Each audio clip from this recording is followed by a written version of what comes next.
Tick-tock. Learn to read the minute hand on an analog clock.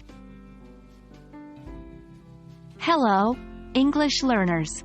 Today, we're going to take a closer look at something we see every day but might not fully understand: the analog clock. This timepiece is not only a common sight in our lives, but it's also a wonderful tool to practice our English, particularly our numbers and counting. Today's focus is on the minute hand and how to determine the current minute by counting tick marks from 12. Let's dive right in. An analog clock is a classic type of clock with an hour hand and a minute hand. The minute hand is the longer of the two and moves much quicker than the hour hand. The face of the clock is a circle, divided into 12 sections, each corresponding to an hour. But did you know each hour is further divided into 5-minute increments? That's right. Each hour section on the clock actually represents 5 minutes, and there are small tick marks, or lines, to represent each minute.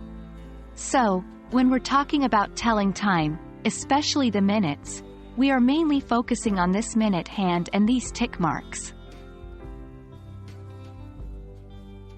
Now, let's learn how to determine the current minute by counting tick marks from 12. First, locate the minute hand and see where it is pointing. If it's pointing directly at a number, that gives you the minutes past the hour in increments of 5. For instance, if the minute hand is on 3, it's 15 minutes past the hour because 3 times 5 is 15. But what if the minute hand is between two numbers? That's when we count the tick marks. Starting from 12, count each tick mark that the minute hand has passed. Remember, each tick mark represents 1 minute. So, if the minute hand is 3 tick marks past the 4, that's 23 minutes past the hour. 4 times 5, plus 3. Time to practice. Try looking at different analog clocks and tell the time.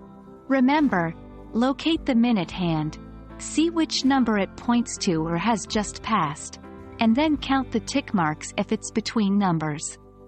With practice, reading the minute hand and telling time will become second nature to you. It's not just useful but also a fun way to practice your English counting.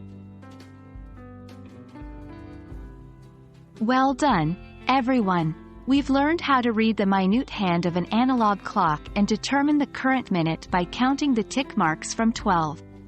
Remember, practice makes perfect, so keep looking at those clocks and telling the time. It's a fantastic way to keep your number skills sharp.